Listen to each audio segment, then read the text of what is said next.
Thank you, George Sherfield.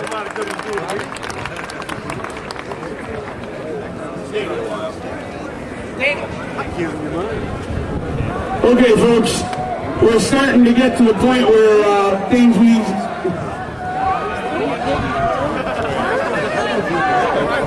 Hold on. I need a police officer to get me a medical person. Where are the cops when you need them? Someone fire up a joint. No, we're okay? Okay, we're okay. Sorry about that interruption. Listen, folks, some of you have those big signs that we marched over with. We're going to ask you, as we march over to Monroe Street, that we collect them in the corner. Also, we want folks to know that every year you will find us here on the first Saturday in April. We can legalize pot to the point where we can come out and spend the day. That's the way it used to be around here. At this point, I'm going to introduce one of our speakers who's come out over the years. He's got an interesting case to talk to you about. He's a longtime activist, Mr. Dana Beal. Hi. I'm actually from here. I can remember walking across the Diag when I was 4 years old. My father was a history professor here before he became the official archivist of the state of Michigan.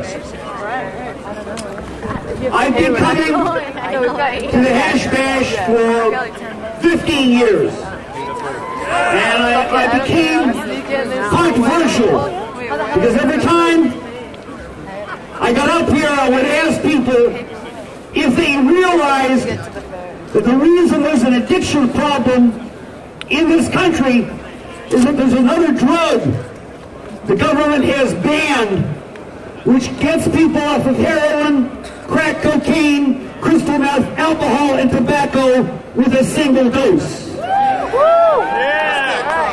There's another medical substance out there that was banned under the war on drugs. It's called ibogaine. Many people know me better for starting a worldwide marijuana march. The Liberation Day in Detroit is part of the worldwide marijuana march. This event today, the Hash Bash, is the kickoff event of the worldwide marijuana march. As of yesterday when I left New York, we have 246 cities worldwide. Hell yeah! Because of that, under George Bush, I became a target for the DEA. And what they really don't like is that I have the way to make the narcs obsolete. Take the power back! Because we have a medical cure for drug addiction. We have a medical cure that is being withheld by the U.S. government for every junkie, every crackhead, every speed freak in America. And it's legal right across the border in Mexico. You take it just once. So I have a clinic. If you have a friend who's gone astray, who believes the government propaganda that there's no difference between heroin and hard drugs, decided to try heroin, I can help your friend out. We can treat them much cheaper than conventional treatment, which can cost as much as $10,000 a month. We can get them all straight and back to just smoking pot again for $2,000. I was on my way to start another clinic closer to Texas, because the one we have is next to Arizona, when we were stopped in Illinois. We actually stopped to get coffee because we were traveling with an elderly lady and she had to go to the bathroom. But we blundered into one of these crime watch places and they called the cops. The next thing we knew, the cops were there. And apparently, the minute I gave my name, when they asked for my ID, they decided, well, this guy is on some kind of DEA list, we're going to search him. So I ran out, I had the money for the clinic, and I tried to hide it. I spent the next 9 days in the prison, the jail in Charleston, Illinois, for possession of money. No drugs were found. Later, much later, the cops came along and planted some drugs, but no drugs were found at the stop. What's worse is they took the 89-year-old woman, threw her in the hospital, shot her up with Seroquel, and her health has never recovered. Now she's got to have her leg amputated because the Seroquel caused swelling in her ankles. This is the kind of crap they're doing under the war on drugs. Kidnapping defenseless elderly people when their kids get busted. I need your help. I need your help to tell people there's another drug out there that was banned that stops addiction, stops stroke, stops hepatitis C, stops obsessive compulsive disorder, stops all kinds of infections. Another drug that could be as valuable as medical marijuana, except that it was banned in the 60s during the LSD scare. And I need your help to come to my court case in Illinois. I will be circulating through the crowd with material on my case. Please, come to Charleston, Illinois on the 19th of May. Pack the courtroom. Let the light of truth shine into the corruption of this place where they feel that if you are on a list, you get arrested whether you're guilty or not. Thank you very much, Adam.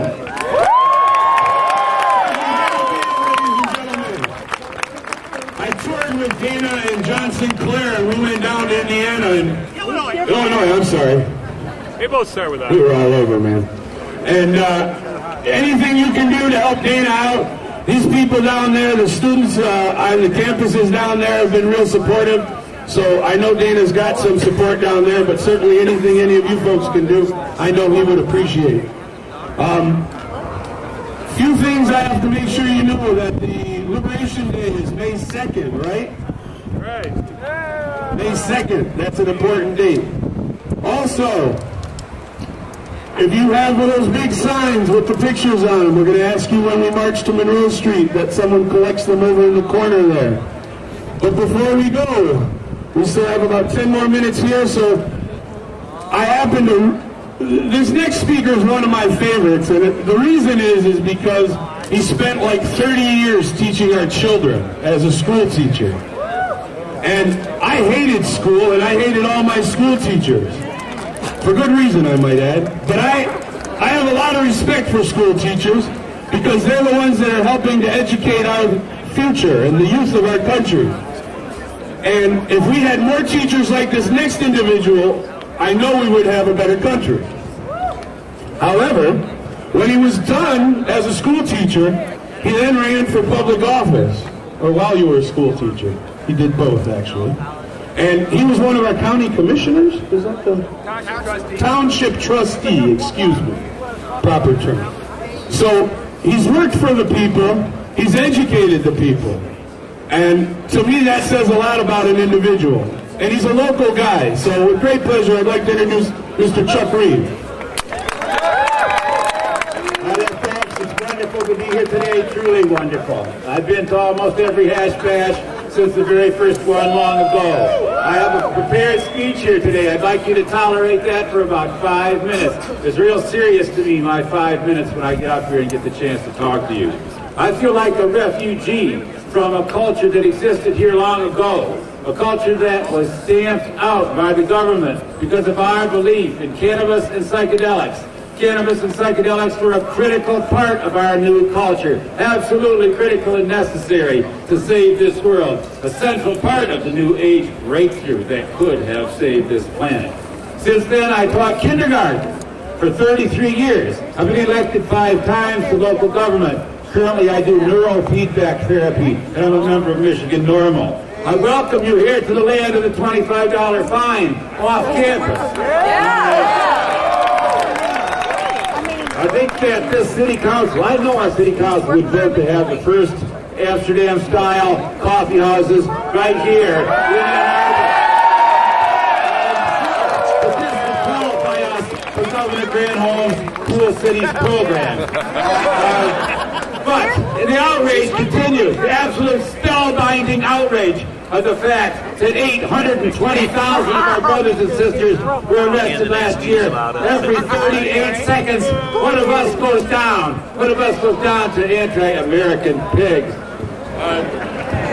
It is culture war and racism. Culture war and racism is the reason for the drug war and the prohibition of cannabis. We know there is no legitimate or constitutional reason that an American could possibly be arrested for a plant. How completely absurd. Americans have liberty and justice and God-given individual rights. Colonial Americans could be punished for not growing cannabis. But during the 20th century, our wonder weed got tangled up in this culture war, and it was demonized. It was renamed marijuana, and it was entangled with this racism and culture war. By the time Genesis was written in the Bible, this culture war was obviously in full swing. You remember the forbidden fruit. They could not touch that forbidden fruit, but when they ate it, it was great. They loved it, but their punishment was horrible, wasn't it? And this reminds me of our government, our American government, that tells us that cannabis is bad for us. And then we try it, and we find out it is so much fun. So much fun. There is this original sin in this world. The real original sin in this world is when you try to keep human beings from using plants for spiritual needs. That's sin. Yeah. That's the original sin that the Bible should have started with. The drug war we have, and I'm almost done. You know, the drug war is the American Inquisition. It violates the basic American values. It has to be stopped.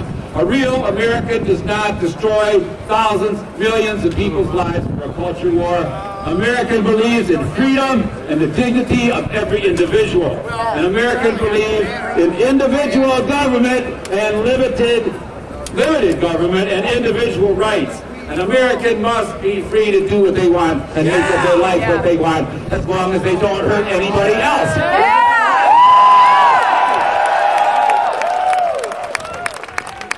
Americans who demand to control their own consciousness, and that is us, folks, are the last minority in the long journey toward freedom in America, who can be hunted down for who we are, who have no civil liberties, no basic human rights. Because we love cannabis, we somehow become the last group of Americans who can be legitimately persecuted, discriminated against, and destroyed. But we too shall overcome, ladies and gentlemen.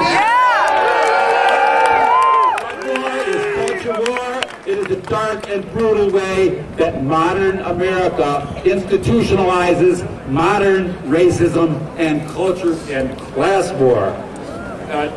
When I was young, we talked about Russian prisons, giant Russian gulags, and how that was so bad, and about Chinese prison labor, and that was so bad. But now America loves prison labor more than anyone else, and we have the most huge system of prisons ever constructed on the face of the earth.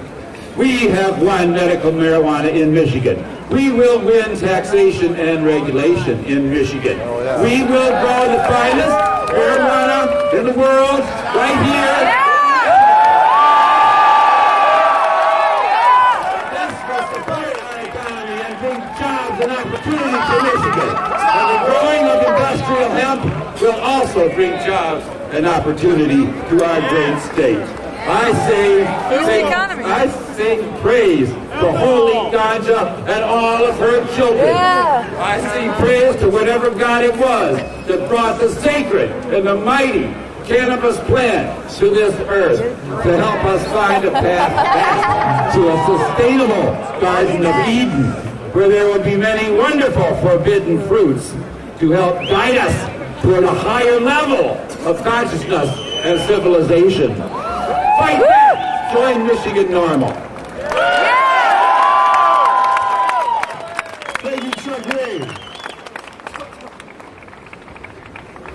Okay, folks, we're getting ready to wrap this up here. I would like to let you know that a few things that are happening in town. The SSDP convention at the Best Western tomorrow. I would recommend that you all go show your support and check that out. The Monroe Street Fair, we're going to head over there shortly. There is in the Dana Building a social justice conference going on. I was told they actually have some free food if you're hungry. I would not show up.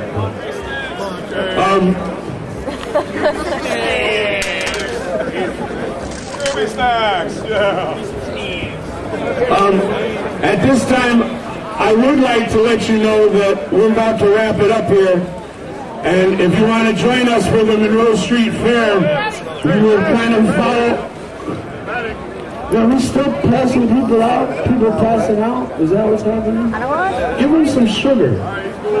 He's crazy. Yeah, I don't know if you know that, but smoking weed causes your blood sugar to drop. We call it the Amsterdam Shuffle when people start to water. They hit the ground, give them some orange juice, they pop back up. Excuse me! Amsterdam Shuffle. Excuse me! Have you seen T. Casey Brennan? No, I have not. Thank you. You're welcome. So if you want, we will be walking around the building to your right for the Monroe Street Fair. So I would like to remind you that we'll be heading that way. Also, keep in mind, if you get caught on campus, it is a misdemeanor. That's why we leave. As nice as it is, we leave. So I would like to tell you officers in the back, thank you very much. We appreciate your help.